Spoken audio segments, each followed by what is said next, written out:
Bismillahirrahmanirrahim. Assalamualaikum warahmatullahi wabarakatuh. Nama saya Asbi Muhammad Arsyad dengan NIM 2107583 UAS Ulumul Quran Lisan. Nah, untuk pertanyaan pertama yaitu ada jelaskan apa yang dimaksud dengan kemukjizatan Al-Quran dan jelaskan segi-segi kemukjizatan Al-Quran. Mukjizat Al-Quran adalah suatu hal atau peristiwa luar biasa pada Al-Quran yang terjadi melalui Nabi Muhammad SAW sebagai bukti kenabiannya yang ditantangkan kepada orang-orang ragu untuk melakukan atau mendatangkan hal yang serupa, namun mereka tidak mampu melayani tantangan tersebut. Untuk segi-segi kemukjizatan Al-Quran, yang pertama ada distingsi bahasa Al-Quran, yaitu penyusunan bahasa yang baik, tertib, dan berkaitan antara satu dengan yang lainnya. Yang kedua ada gramatika bahasa Arab, yaitu keindahan bahasa dan uslub Al-Quran. Al-uslub yaitu yang merupakan kemukjizatan yang dikhususkan untuk bahasa-bahasa tinggi yang amat-amat aneh, yang selalu mengherankan dan bahkan dapat melemahkan manusia untuk mendengarnya. Dan yang ketiga ada jurisprudensi dalam Al-Quran, undang-undang ilahi yang sempurna, yaitu membuktikan bahwa Al-Quran muiz atau menjadi mukjizat ialah karena kitab-kitab suci ini bisa memenuhi segala kebutuhan manusia, baik yang berupa petunjuk-petunjuk dalam berbagai segi kehidupan ataupun berwujud tuntunan dalam bermacam-macam peribadatan. Nah, yang selanjutnya ada selaras dengan pengetahuan-pengetahuan umum yang telah dipastikan kebenarannya, yaitu yang sejalan dengan ilmu pengetahuan modern. Di antara segi kemukjizatan Al-Quran yaitu adanya beberapa petunjuk detail tentang sebagian ilmu umum yang telah dinyatakan lebih dahulu Al-Quran sebelum ditemukan oleh sains modern. Dan yang terakhir ada memenuhi segala kebutuhan manusia.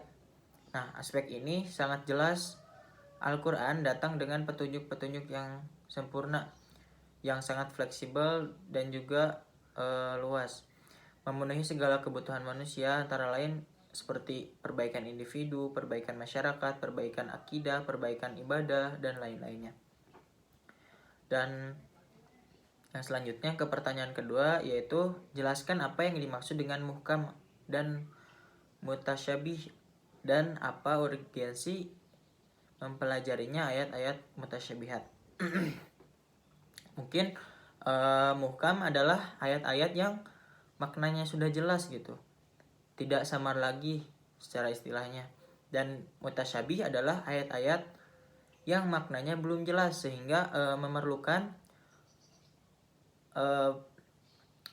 pentakwilan untuk mengetahui maksudnya. Dalam kitab Manahil Irfan fil Ulum Al-Quran, Az-Zarqani menjelaskan bahwa setiap macam-macam ayat mutasyabihat memiliki beberapa hikmah.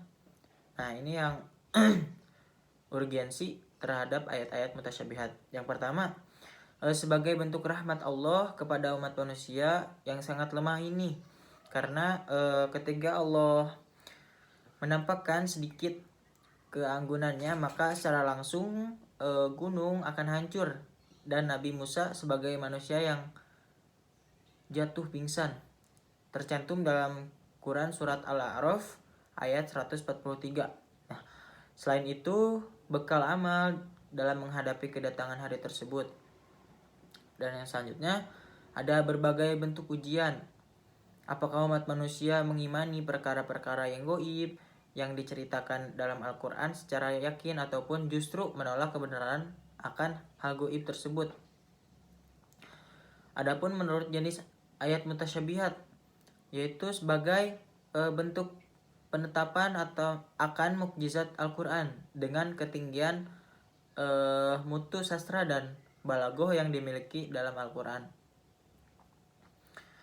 Nah, yang selanjutnya ada nomor 3. jelaskan apa definisi amsal Al-Quran dan sebutkan macam-macam amsal Al-Quran serta beri contohnya. Nah, untuk amsal sendiri adalah merupakan sesuatu yang lain dalam hal hukumnya dan mendekatkan sesuatu yang bersifat abstrak dengan yang bersifat indrawi atau mendekatkan salah satu diri dengan dua yang konkret atas yang lainnya dan menganggap yang satu sebagai yang lain. Nah, untuk macam-macam amsal, yang pertama ada amsal musarrohah, yaitu sesuatu yang dijelaskan dengan lafaz masal atau dengan sesuatu yang menunjukkan tasbih penyerupaan amsal. Nah, yang seperti ini tuh banyak ditemukan di dalam Al-Quran. Untuk contohnya tentang orang munafik, perempuan mereka adalah seperti orang yang menyalakan api, maka setelah itu api menerangi sekelilingnya, Allah menghilangkan cahaya yang menyinari, misalnya seperti itu.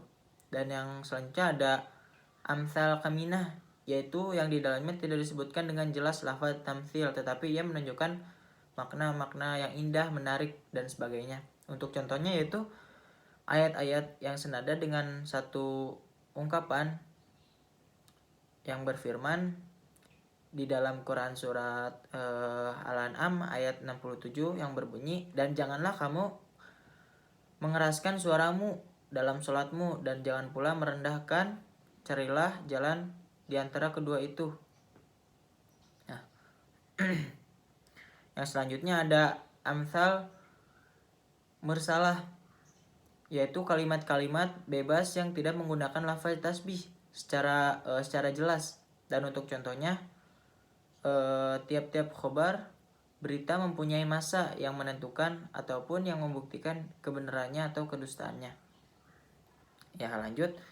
Nomor 4 ada jelaskan apa pengertian aqsam Al-Quran dan apa hikmah supah dalam Al-Quran. Nah, untuk aqsamul Quran sendiri adalah salah satu ilmu-ilmu Al-Quran yang membahas tentang arti, maksud, rahasia, dan hikmah sumpah yang terdapat dalam Al-Quran. Imam Az-Zarqani mengartikan aqsam ataupun sumpah adalah kalimat yang menguatkan pemberitaan. Dan adapun juga menurut Ibnu Qayyim dalam At-Tibyan fil Aqsam Al-Quran menjelaskan bahwa aqsam adalah perkataan yang menguatkan muqsam alaih atau konten yang memastikannya. Dan untuk hikmah-hikmahnya, yang pertama ada ketika kita mengetahui atau bahkan mencermati ayat-ayat sumpah di dalam Al-Quran, maka akan membangkitkan motivasi kita untuk lebih merasakan betapa sungguh-sungguhnya Allah menentukan kita untuk selalu berada dalam cahaya kebenaran. Dan yang selanjutnya ada dengan mengetahui dan menghayati ayat sumpah di dalam Al-Quran. Dan yang soal yang terakhir, yang nomor 5, ada jelaskan apa yang dimaksud dengan qasas Al-Quran dan apa tujuan dari kisah-kisah di dalam tersebut. Menurut bahasa, kisah berasal dari bahasa al-qasasi yang berarti mencari atau mengikuti jejak.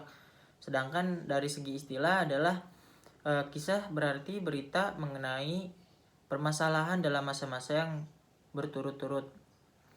Qasas Al-Quran sendiri merupakan pemberitaan Al-Quran mengenai hal iwat umat yang telah lalu, nubuat, kenabian, peristiwa yang terjadi pada zaman Nabi. Dan untuk tujuan dari kisah-kisah di dalam Al-Quran, yang pertama sebagai bukti bahwa itu puncak dari balaghahnya Al-Quran,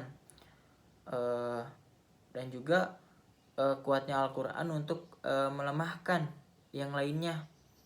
Ada juga kisah yang diperhatikan dan dijadikan pelajaran di dalam diri. Dan yang terakhir menunjukkan adanya tujuan yang berbeda di setiap kisah itu suka disebutkan.